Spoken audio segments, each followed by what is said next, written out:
Morning all, day 15 upcoming at the Alexandra Palace for the Paddy Power World Darts Championship, and we're well into the last 32 of the competition now, having seen 6 players take their last 16 places yesterday. Last night saw Andreas Harrison break new ground, opening the evening session with a 4-2 win against Ricardo Pietreczko, which means that he could potentially be one win away from a tour card. And then we saw a big shock as James Horrell put Stephen Bunting, the 4th seed, out of the tournament with a really fine 4-3 win. And he averaged solidly all across the match, took out key finishes at the right times and fully deserved that win. And we rounded off the session with a procession for Luke Littler, who blasted past Mensa Suljovic 4-0 in no time at all, less than 25 minutes on stage, and his title defence carries on. So we're on to another afternoon session here at Ali Pally, another 3 matches on offer, and we start with Martin Schindler against Ryan Searle, and it's a real big opportunity for both because one of those two will face James Horrell in the quarterfinals. So it will be a really close one, I think. They're both in good form. Ryan Searle's been playing really well, and Schindler has really performed at this tournament in particular so far. So that one could go either way. And we follow that with, tie of the day for me. Rob Cross against Damon Heta. Both have gone about their business in this tournament quite, business-like. Very solid wins for both so far, and it's a really even matchup, as it should be, as seed 16 plays seed 17. We round off the afternoon session, and this one should be really fast-paced. Gary Anderson against Jermaine Watamina. Watamina's had a fantastic year or so on stage and floor, and he's up against the 2-time back-to-back world champion Gary Anderson, who's enjoying a renaissance of sorts, and averaged over 105 in his second round win against Connor Scott. So that promises to be a really good match as well. And then we got 3 matches later on tonight, which I'll preview later this afternoon for you. So play starts from 12:30 today UK time. Sky Sports is the place to watch in the UK, and our socials is the place to follow the results and post-match reaction, so make sure you follow.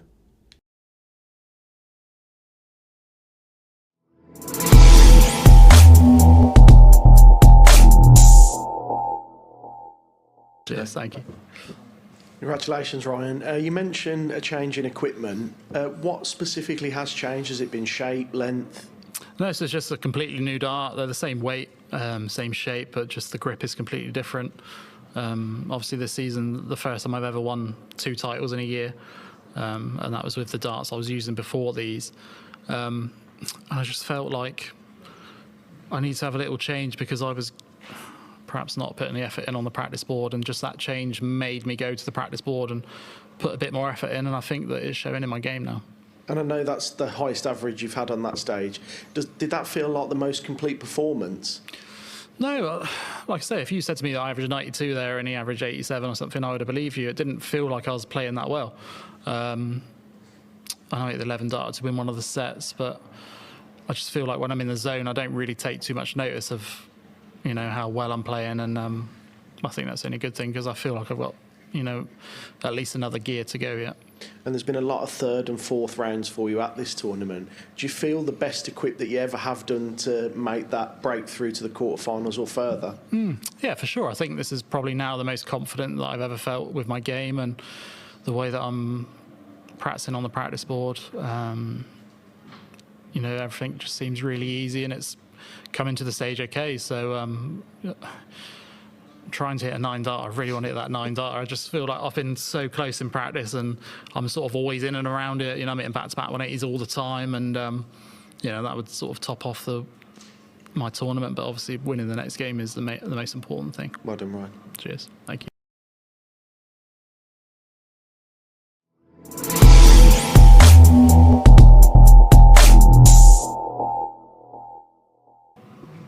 Congratulations, Rob. Cheers, mate. Ahead of this game, were you fully set for a full 7 sets with Damon? No, not at all. Not at all. I would say that I'm confident in myself, and I know this is Achilles' heel, but I always thought, I'd be good through the moments. I didn't think I was going to be that bad in some of the moments, but I knew I'd hold myself together and that'd be fine. And it's another game, you know, where you give chances and they're not taken. And don't get me wrong, it was a bit better today. I actually felt really comfortable at times, you know. I think if I hit that last set, I've left, I can't remember what I left now, I was on for 11 and 12. You know, if I go and hit that, then this game over anyway. It would have been a bit more comfortable, but you know, just enjoying it, just doing all that stuff. I don't think my game's in a bad place, and I expected to win today. You asked me that 6 months ago or 3 months ago, I would have told you. I said, you got a coin on you, we're going to go for a spin. And was it the old saying, right things at the right times? Because you pounced to go 2 sets up, and then you hit the 180 at the crucial time to set up going 3 sets up. Was it slowly but surely breaking Damon's heart? Well, that's what darts is. I think I know we all come back to that saying and stuff like that, but that's what darts is. If you've got someone was playing darts and they're playing well, and sometimes you ain't even got to play well. You just a good backhand, and if you can have a good backhand, you can hit 250 in 6 or whatever, and then it's happy days. You know, you're going to win legs. So I've been good at it. I've made a living out of the back end of the game and stuff. Can't sit here and say that I'm the most prolific scorer in the world. Mind you though, I played what I mean today, 21. I hit a load of 180s and 177s. And then I was still looking for my grandmother today up there, but it's fine. And that's 3 afternoon session matches in a row for you at this championships. Do you prefer going under the radar? Yeah, look, I think I've been asked this question before, you know, and they go, maybe a couple of years ago, and they say to me, you don't get evening, you don't get this, you don't get that. And it's a game of darts and it's a job. And what I would say, and I think I answered this the same way years ago, put me on wherever. I'll play out in the car park, I don't care. You know, it's not important to me. In life, I've never really been the spectacle, and I believe that, you know, so... Never been a spectacle and never wanted to be. But at the same time, anywhere, wherever a game of darts out in the car park is fine. Well done, mate. Cheers, mate.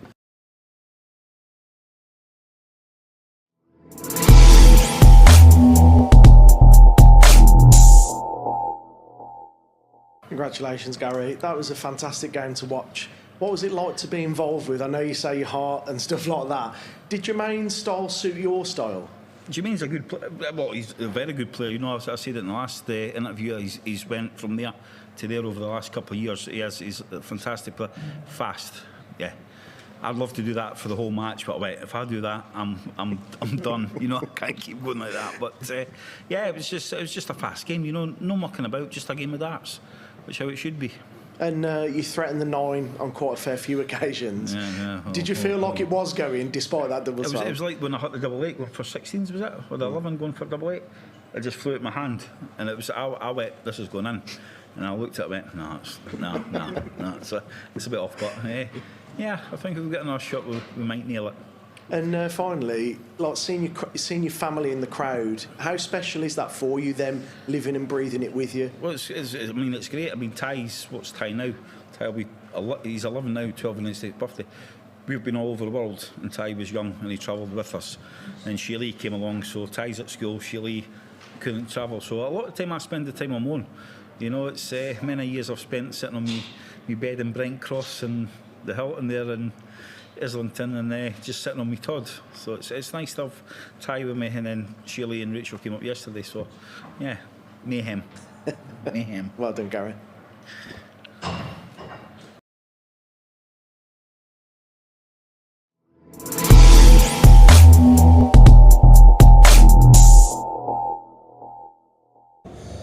Hi all, Paul from Darts World here, and I'll be previewing tonight's evening session at the Paddy Power World Darts Championship.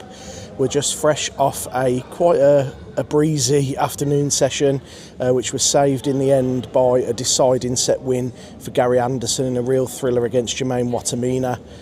We also had wins for Ryan Searle in less than about 25 minutes, 4-0 against Martin Schindler, and Rob Cross also went through in a surprisingly one-sided 4-0 win against Damon Heta. Tonight we open with Jan van Veen, one of the hottest properties in darts right now, the European champion. He's going up against Madar's Razma in round 3, and that will be followed by 2 really big hitters in action. Luke Humphries, 2024 world champion, and gunning for his 2nd world title here. He's already banked wins against Ted Everett and Paul Lim, and he takes on the German giant Gabriel Clemens. We don't really know what to expect from Clemens because his year's been a bit of a washout, so it'd be interesting to see how he deals with Luke early on in that one. And we round the night off with Michael van Gerwen.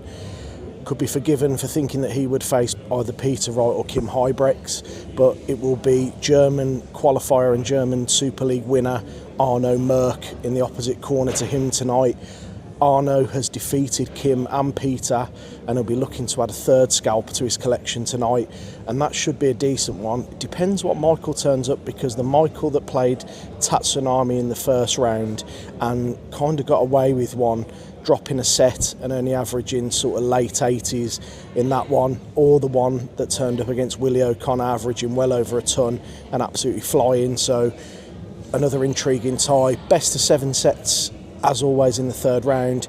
Action starts from 7 o'clock UK time on Sky Sports in the UK, and we'll cover it obviously across all our socials with the results and the post-match fallout. Make sure you follow us.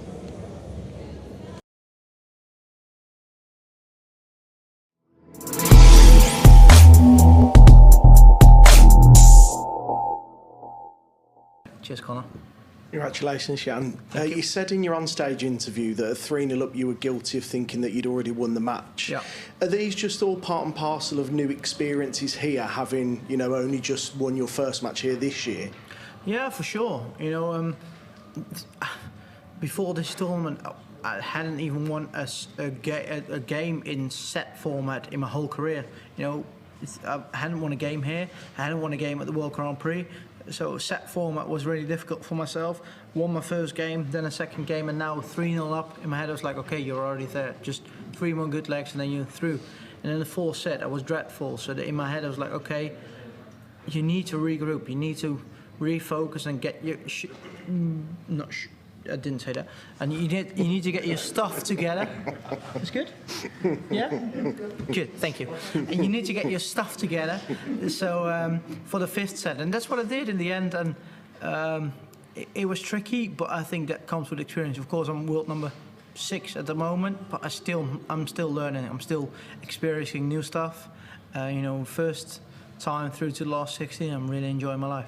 And do you draw on the experience of winning the European Championship to help you get through certain pressure moments? Yeah, for sure. I said it after that game, I'm going to say it many more times. Because I've won that last exciting act against Humphries, to win that game with the 100 checkout, if I would have missed that double 16, I would have lost that game. I wouldn't have won my first major title. To hit that deciding checkout, the deciding dart on that high pressure moment, it gave me so much confidence going through all the rest of the tournaments. Even here, I know if it's going to be a tight game, I know I can do it under that high pressure. So that's what I did today as well. And with you being now 4 wins away from lifting the trophy, do you start to dream now? Does it start to come into view? No, not really. You say it 4 wins away, but it feels like a long time away. It's 4 wins away, but 4 really long games and very difficult games. I'm just going to take it game by game. I've won 3 now. I'm really happy with that. I'm really looking forward to the next game. But yeah, as I said, I'm going to take it game by game and don't look at anything else but the last 16 game. Well done. Thank you very much. Congratulations. Thank you. And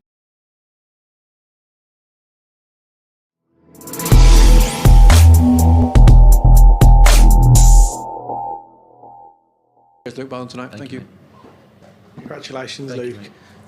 With the form that Gabriel's been in recently, were you unsure of what to expect tonight, and did you certainly not expect the 2023 semi-finalist to turn up when 3-0 down? Yeah, honestly, like you say, it's kind of hard. You don't really know what to expect from him. He's not had the best of years. It's not been horrendous, but it's not been great. He's found himself falling down the rankings a little bit. And you look back in, like you said, 2023 World Championships, and you look back and you think that was a really tough player to beat in them days. And then he's sort of not been up there at that level in the last few years, but he kind of showed tonight that he's got that level still in him, and that it's important for him to leave this week and feel like the game's still there. Have to come back in 2026 and prove a lot more. But you're right, when you're kind of playing against someone that you don't really know what you're going to get, it's hard, especially when they're coming at you, that level where you haven't seen it for a long time.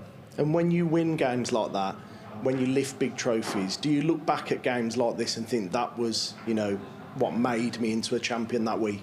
Yeah, I did against Ricardo and Joe in 2024. Everyone was telling me in 2024, when I beat Ricardo, is your name on the trophy? And I beat Joe, and there's like, is your name on the trophy? Everyone's saying it. I'm thinking, I don't know, maybe it is, but it was on the trophy in the end. I had to go out and earn it.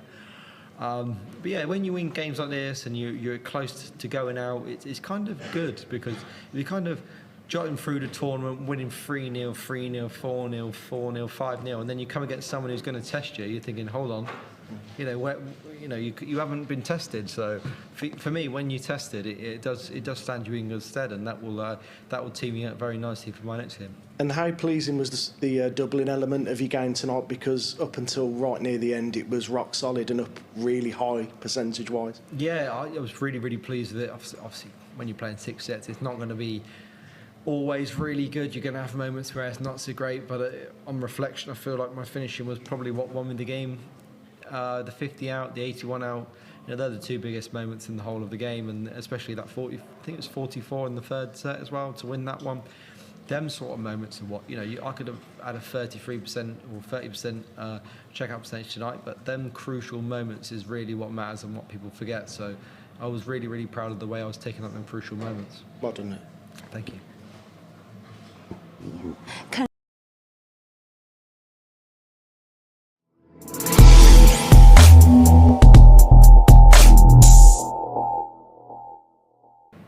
Congratulations, Michael. What was your sort of thought process going into this game today? Because Arno would have been an unknown quantity to you, and would you have been expecting to play a Peter Wright or a Kim Huybrechts? Yes, of course. Before, if you start a tournament, you don't think you're going to play the third round against Arno, but fair play to him. He beat Peter White there in an okay performance. But yeah, that's the way how things go sometimes. And then you need to adjust yourself, try to make yourself sharp, and to make sure you win games like this. Because I only can lose in games like this, so you need to make sure you keep on top of your own performance and make sure you put him under pressure and win games like this. Otherwise, you're only damaging your own ability. And are you pleased with your progress so far? Because the last two games in particular, your scoring and your doubling has been very solid. Of course, it is solid, but there's still room for improvement. As I say in every interview, there's no one more critical about myself than me. So we're going to see what's going to happen. But I feel good, and I'm looking forward to my game against Gary. And do you feel like this is where your tournament truly starts now that it is the real business end of the tournament? Of course, games like Gary Anderson, of course my next game, that's where you want to play, do you know what I mean? You want to play against the big boys, because if you win games like this, that gives you confidence towards the next rounds as well. But you first need to focus yourself on this one, and before you're going to look ahead of things. Well done. Thank you.